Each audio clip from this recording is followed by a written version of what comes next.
முக்கியமான பார்ட்னர் விசிகேவே எடுத்துக்கோங்க. டெய்லியும் சாதி ரீதியான பிரச்சனையை ஃபேஸ் பண்றாங்க. கடுமையான பிரச்சனைகளை திமுக கவர்மெண்ட்ல ஃபேஸ் பண்ணிட்டு இருக்காங்க. தலித் தோழர்கள் கடுமையான பிரச்சனை ஃபேஸ் பண்ணிட்டு இருக்காங்க. இதே திருச்சியில இந்த பேரணி நடத்துறதுக்கு முதல்ல அனுமதி இல்லைன்னு சொல்லிட்டாங்க. நாம ஆளுங்கட்சி கூட்டணியில தான் இருக்கிறோம்.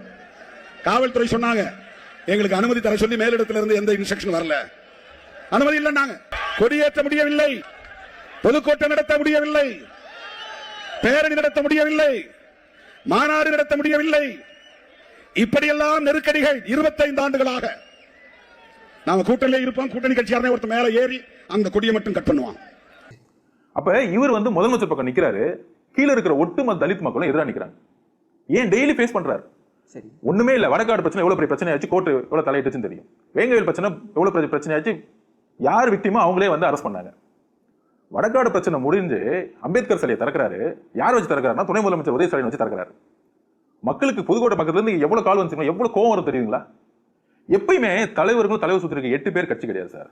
கீழே இருக்க மக்களுடைய உணர்வு என்னன்னு தெரியணும். ஆனா என் தலைவர் என்ன சொல்லுவாரு, நான் இதே தான் டிஸ்கஷன் பண்ணுவேன்.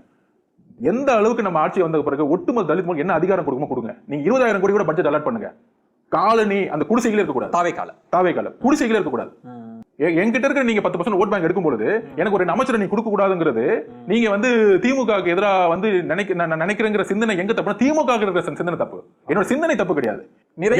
எனக்கு அதிகாரம் வேணும்னு கேட்கறது தவறுனா நான் கேட்டுட்டே இருப்பேங்கிறத நான் பதிவு பண்ணேன்.